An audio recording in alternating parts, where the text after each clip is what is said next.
Hey, so I had an interview with an old lady today, and she was talking about different places in Gaza Strip. Some stuff happened here, some stuff there. She knew that person, that person. And I was like, Khalto, these people sounds familiar to me.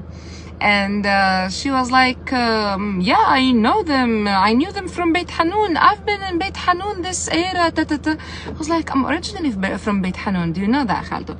And she's like, oh, you're kidding. I was like, no, I'm not. She's like, where you lived in Beit Hanun?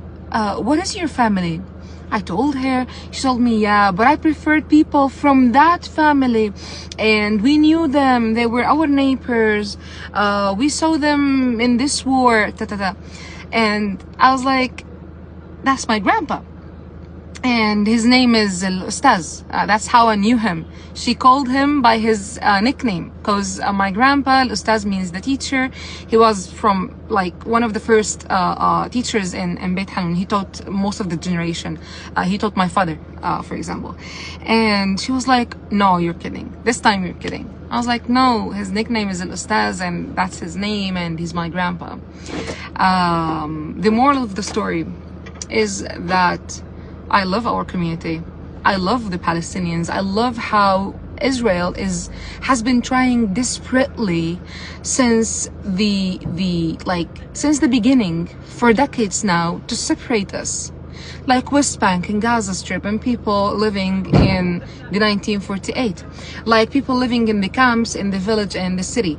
People living in the north and in the south. People who are originally from Gaza, or people who are refugees from the 1948. But at the same time, we remain the same people, caring about our communities, following their news and their updates, talking about them, talking to them, sending salam all the time to them, and even recognize the next generations, like my generation, the youngest generation among all of the generations that are still like witnessing or witnessed the beginning of all of this. So yeah, I love our community. I love how it's connected and rooted despite everything. And that was the moral of the story. This is the first story today. It's about 10 a.m. and I'll have more stories until the end of the day. But I need to mention that the strength, the real strength in our in Palestine and our countries in the region is that we are communities that are based on family-rooted communities, and we care for each other. We care and we remember each other.